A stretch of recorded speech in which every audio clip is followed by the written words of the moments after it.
Mamata Banerjee Bhawanipur seat से 8000 से ज्यादा वोटों से आगे चल रही हैं और ये चौथे राउंड की काउंटिंग है। 20 राउंड काउंटिंग होनी है। इलेक्शन कमीशन की वेबसाइट से हम सीधे ये खबर ब्रेक कर रहे हैं और ये खबर आपको बता रहे हैं कि ममता बनर्जी लगातार आगे चल रही हैं 8000 वोटों से।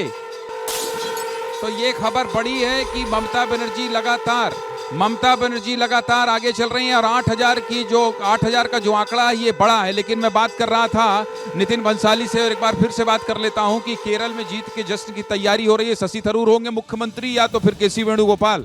जी, ये बताने के लिए मैं अधिकृत नहीं हूँ। ये पार्टी आला कमान, पार्टी हाई कमान तय करता है कि कौन मुख्यमंत्री होगा। पर सारे राज्यों के नतीजे लगभग मुझे लगता है टीवी स्क्रीन पे आपके दिख रहे हैं। बहुत अच्छी तैयारी है, आपको भी शुभकामनाएं। और जो लोग जीते हैं उनसे उम्मीद करता हूं कि जो लोक लुभावने वादे जो भी दलों ने किए हैं, जो भी पार्टियों ने किए हैं, आम जनता के हित में वो काम करें और मैं उन्हें शुभकामनाएं देता हूं। चलिए, आपकी साथी हैं अपराजिता पांडे, आ रहा हूं आपके पास। भोपाल में बहुत देर से वेट कर रही हैं। मैं माफ़ी चाहते हुए आपके पास आ रहा हूं। यहाँ बहुत सारे लोग हो जाते हैं तो भोपाल का रुख कम करता हूं और भोपाल में जब इस तरह से होता है तो छत्तीसगढ़ के लोग थोड़ा उपेक्षित हो जाते हैं। लेकिन मध्य प्रदेश और छत्तीसगढ़ आपस में ही मिल के अलग अलग हुए हैं। तो इसलिए अपराजिता जी, मैं आपसे माफ़ी मांगते हुए ये कह रहा हूँ कि केरल से जश्न की तस्वीर आना शुरू हो गई है और केरल से अच्छी खबर आई है, लेकिन बंगाल आपको बहुत चिंतित भी कर रहा है। अपराजिता जी, देखिए, हम बहुत खुश हैं कि केरल की जनता ने हमें चुना है और बंगाल की स्थिति जहां से हम देख रहे हैं, क्या उपयोग नहीं किया गया वहां पर, ये हम सब जानते हैं।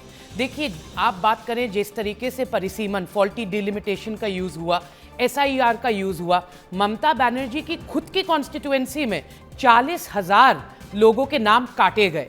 ये देखिए, सबसे पहले हम ये समझते हैं 2024 में जो चुनाव हुए थे, आप पार्लियामेंट इलेक्शन की बात करें तो यही तो लिस्ट थी। उसके बाद इतनी जल्दी SIR की जल्दी क्यों थी? लोगों के नाम काटने की इतनी जल्दी क्यों थी? भारतीय जनता पार्टी ने सारे हथकंडे अपनाए हैं। मैं उन्हें बधाई देती हूं कि उनकी जीत हुई, पर ये समझने की जरूरत है कि SIR की वजह से भारतीय जनता पार्टी को ये जनादेश मिला है। आप ये कह रही हैं क्या SIR की वजह से बीजेपी को ये बढ़त मिल रही है?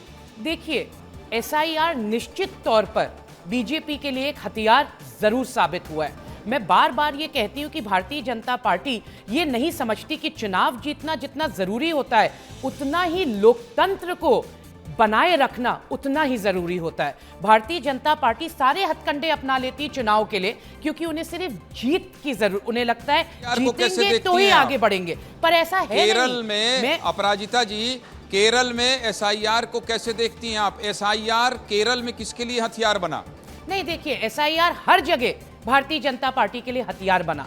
जम्मू एंड कश्मीर में देख लीजिए कैसे परिसीमन हुआ सीट्स का, असम में देख लीजिए कैसे परिसीमन हुआ सीट्स का। ये देखिए, आप समझिए, बंगाल भारतीय जनता पार्टी के लिए एक अब बिल्कुल ईगो इश्यू हो गया था, ईगो बैटल हो गई थी। भारतीय जनता पार्टी को यह समझना होगा कि लोगों का, ठीक है, आप जनमत हासिल करिए, पर सही तरीके से जनमत हासिल करिए। ऐसा नहीं कि आप किसी की कॉन्स्टिट्यूएंसी में 40,000 लोगों के नाम काट देंगे। जवाब ले लेता हूं, फिर गौरी शंकर के पास आऊंगा। अपराजिता जी, मैं आ रहा हूं। मैं आपके सवाल का जवाब मंजरी जैन से ले लेता हूं। मंजरी जी, ये बताइए कि SIR अलग अलग राज्यों में अलग अलग भूमिका कैसे निभा रहा है? पश्चिम बंगाल में अलग भूमिका निभा रहा है SIR और केरल में अलग भूमिका निभा रहा है। ये SIR वाला मामला कैसे आपको कंडीशनल फायदा पहुंचाता है? अपराजिता जी जो सवाल उठा रही हैं कि SIR की वजह से बीजेपी को जनादेश मिला है। देखिए ज्ञानेंद्र जी, मुझे लगता है इस बार शायद EVM को पीछे छोड़ दिया है तो अब SIR को लेके आ गए हैं। अपनी हार का ठीकरा किसी न किसी बहाने से फोड़ना ये कांग्रेस की आदत बन चुकी है। लोकतंत्र की हत्या करने वाले लोकतंत्र की बात करते हैं तो मुझे बड़ा हास्यास्पद लगता है। निश्चित तौर पर आज ये जनता का जन आदेश हमको मिला है। जिस ज्ञान की आप बात कर रहे थे, वो जो ज्ञान की बात मोदी जी करते थे, उन चारों स्तंभों को यदि मजबूत करने का काम किया है तो भारतीय जनता पार्टी की सरकार ने किया, डबल इंजन की सरकार ने किया और ये जनता देख रही है। इसलिए जनता बार बार भरोसा करती है भारतीय जनता पार्टी के ऊपर। और हम देखिए, पांच राज्यों में 3 राज्यों में हम अपने सरकार बनाने जा रहे हैं। ये अपराजिता को समझना पड़ेगा कि आत्मचिंतन और रोहित जो है, रोहित मिश्रा हैं, उन्हें आप कर दीजिए। वो झालमुड़ी OP चौधरी खा रहे हैं, जरा उनसे बात करिए। झालमुड़ी खाते हुए आपको कैबिनेट के मंत्री OP चौधरी दिखाई दे रहे हैं। रोहित, जरा बात कीजिए।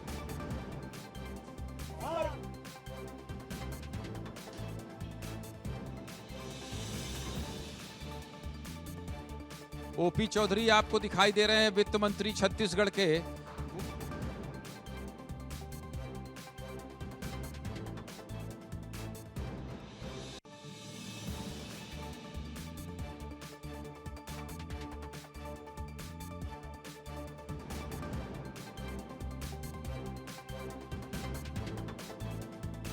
कि ओपी चौधरी अपने बंगले में झालमुड़ी का स्टॉल उन्होंने लगवा दिया है। खैर खैर मैं आऊंगा गौरी भाई। अपराजिता जी हैं, वो कह रही हैं कि एसआईआर की वजह से ये स्थिति हुई है बंगाल में। देखिए, जो बच्चा साल भर पढ़ाई करता है निश्चित तौर पर उसके मार्क्स अच्छे आते हैं, और जो बच्चा परीक्षा के एक दिन पहले पढ़ाई आता है वो फेल जब हो जाता है तो बहानेबाजी करता है। वही हाल अपराजिता जी का है। और नितिन जी को मैं अभी ओपी चौधरी जी के बंगले आमंत्रित करता हूं झालमुड़ी खाने के लिए। मेरा साफ कहना है, अगर आप परिश्रम किए होते तो निश्चित तौर पे आपको पता होता कि ग्राउंड में रियलिटी क्या है। केरल में हम 3 सीट में आगे हैं, पिछले बार में हमको 3 सीट मिला था। हम जनता को मैसेज नहीं दे पा रहे हैं और हमको परिश्रम करने की आवश्यकता है। इस बात को हम सहज रूप से स्वीकार करते हैं, नितिन जी को स्वीकार नहीं करते हैं। हम तो बहानेबाजी नहीं कर रहे वहाँ, ना एसआईआर पे, ना किसी ईवीएम पे, ना किसी और चीज पे। हमारा संगठन वहाँ और ज्यादा परिपक्व हो। नितिन जी को आप काहे गुस्सा कर रहे हैं? अपराजिता जी वहां से सवाल उठाई। अपराजिता जी को मैं कहना चाहूंगा, उनकी पार्टी को ज्यादा रिवीजन और ज्यादा मेहनत करने की आवश्यकता है। बहानेबाजी से काम नहीं चलेगा। जनता इस चीज को समझ रही है, बंगाल की जनता भी समझ रही है, असम की जनता भी समझ रही है। ऐसे काम नहीं चलेगा। आपके कितने नेता जाकर कितने साल से परिश्रम किए उसका नाम बता। अपराजिता जी आप बहाना बना रही हैं, ये कह रहे हैं कि आप बहाना बना रही हैं। देखिए, भारतीय जनता पार्टी बातें करने में तो लाजवाब बातें करती ही है। हम बहाना बना रहे हैं, 15 लाख अभी किसी के अकाउंट में नहीं आए, तो भारतीय जनता पार्टी की बातों पर विश्वास तो किसी को नहीं है। देखिए, अगर जब आपने अगर पढ़ाई की होती, इतनी आपकी तैयारी होती, तो इस प्रकार के हथकंडे अपनाने पड़ते। किसी भी स्टेट में आप किसी भी मुद्दों पर गए, आपने जॉब क्रिएशन की बात की, आपने अनएम्प्लॉयमेंट की बात की, आपने महंगाई की बात की, नहीं। भारतीय जनता पार्टी का एजेंडा हमेशा साफ रहता है। बात करो विकास की, काम नहीं करो बढ़ाना ध्रुवीकरण है। का। आज ये हर आपके राज्य लिए में खुशी हमने का देखा दिन है। आज खुशी का दिन है। हंसिए, मुस्कुराइए और खूब खुश रहिए। नितिन भंसाली तो दिखा दो फ्रेम में भैया, ये जो आपके कांग्रेस के साथी हैं, ये झालमुड़ी मांग रहे हैं। चौधरी जी बंगले लेके जाएंगे उनको। अच्छा ठीक है, ये झालमुड़ी मांग नहीं, अगर मैं इडली सांभर मांगूंगा तो मैं साउथ इंडियन की। अरे यार, झालमुड़ी हम सब लोग खाएं। झालमुड़ी सब खा। नितिन भंसाली से नहीं खा रहा हूँ, झालमुड़ी कई सालों से खा। आ रहा हूं मैं आपके पास। ये आदमी क्या है, मेरा बहुत परम मित्र भी है, तो इसलिए एंकर समझता ही नहीं है, झगड़ते रहता है। कोई बात नहीं।